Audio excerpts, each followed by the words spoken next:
Dobar dan, veliki pozdrav svima. Moje ime je Mario i dobrodošli na YouTube kanal Aura Centra. Ono što ću vam u današnjoj temi pričati, što je zdravije, dakle espresso kava ili obična crna kava. I to je današnja recimo jedna tema za sve kavoljubce koji vole na kraju krajeva piti kavu.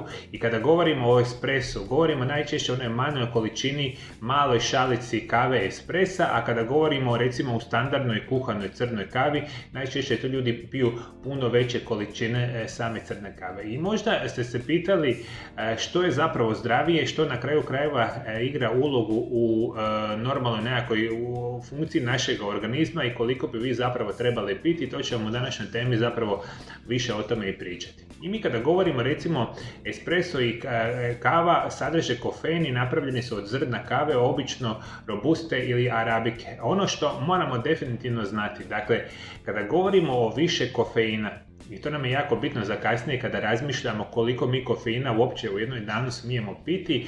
Naravno da espresso ima čak do 5 puta više kofeina u onoj maloj šalici same espresso kave. Jer u toj espresso kavi su vam koncentrirani jednostavno veća količina samoga kofeina i vama će biti dovoljno 1 do 2 te šalice da vi dobijete ono svu raznolikost i zapravo ajmo tako reći puno puta i dobrobiti za vašega organizma, ali morate razmišljati o tome da se to pije, da se ne pije naravno ne znam koliko tih šalica dnevno. Dakle, definitivno espresso je 5 puta veću količinu kofeina, međutim mora se voditi o tome računa da je espresso puno manji i poslužuje se puno manje nego sama obična crna kava. Tako što možemo razmišljati da same kalorije u jednoj šalici espressa ima otprilike 3 puta više samih kalorija, što recimo donekle rećemo bitno, dakle nisu potpunosti bez kalorija, niti jedna niti druga kava, međutim pošto je ova espresso kava manja,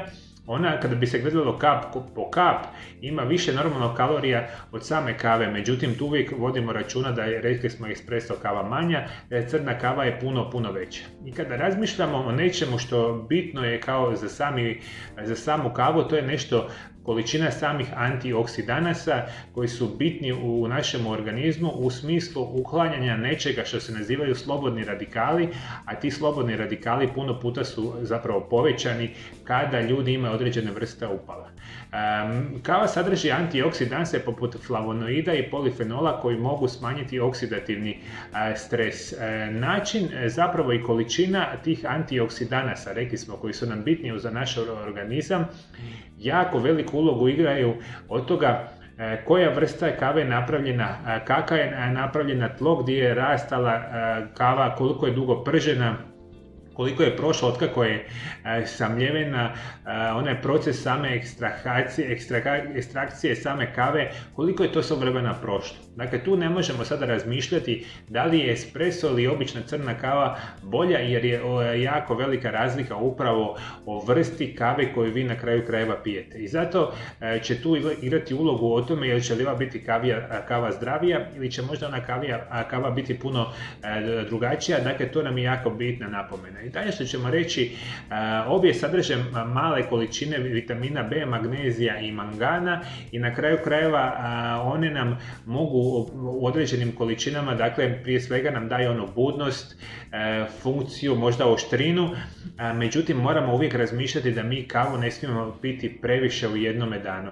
Mi ako pijemo recimo crnu kavu, po nekakvoj maksimalnoj preporuci vama ne bi smjelo biti više od 3 do 4 crne kave. Ja bi čak preporučio do maksimalno 2 crne standardne kave, a što se tiče, rekli smo, samoga espressa, pošto je on koncentriraniji i manji, dakle isto morate voditi računa koliko zapravo na kraju krajeva smijete popiti.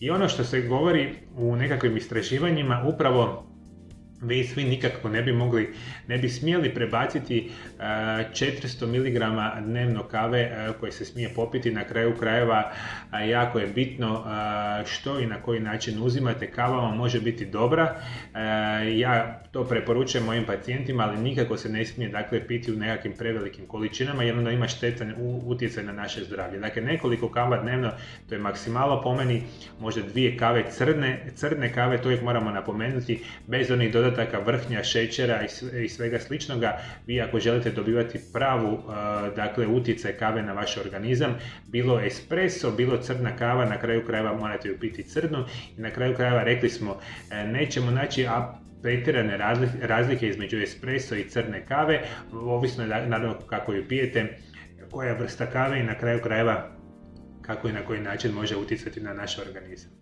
Hvala lijepo što me pratite do druge teme, ja vam želim lijep i ugodan pozdrav. I prije nego što odete, imam jednu veliku vijest za sve moje drage pratitelje preko društvenih mreža. Pošto je ukazana velika potreba pacijenata koji me zovu zapravo i pratitelja preko društvenih mreža iz cijeloga svijeta, odlučio sam za sve vas koji niste u stanju doći ovdje kod mene u ordinaciju, a želite moje stručno savjetovanje, stručno mišljenje ili možda preporuke vezano uz vašu bolest, način života ili možda zdravu prehranu, moći ćete se naručiti na ove brojeve telefona u Hrvatskoj. Isto tako, moći ćete naručiti se na ove brojeve telefona iz inozemstva, te narudžbu možete napraviti putem e-maila, Vibera, Whatsappa ili dakle, putem našega web shopa. Ono što je bitno za reći, dakle ja ću ostaviti dovoljno vremena za sve vas koji ste zainteresirani da dobijete specijalan točan termin kad ćemo se dakle, čuti ili putem društvenih mreža ili putem telefona ili putem drugih dakle, načina komunikacije. Dobit ćete svoj specijalan poseban termin kada ćemo mi moći napraviti ono adekvatno što vas naravno interesira. Sve ovo što sam vam rekao imate ovdje dole ispod videozapisa napisano i ukoliko naravno želite moje stručne konzultacije, preporuke i savjete, nazovite, kontaktirajte nas, naručite se dakle, na specijalan poseban termin i ja ću se na kraju kraja pobrinuti da vam dam ono što vama treba vezano uz vaše oboljenje. Hvala lijepo što me pratite. Do druge teme ja vam želim lijep i ugodan pozdrav.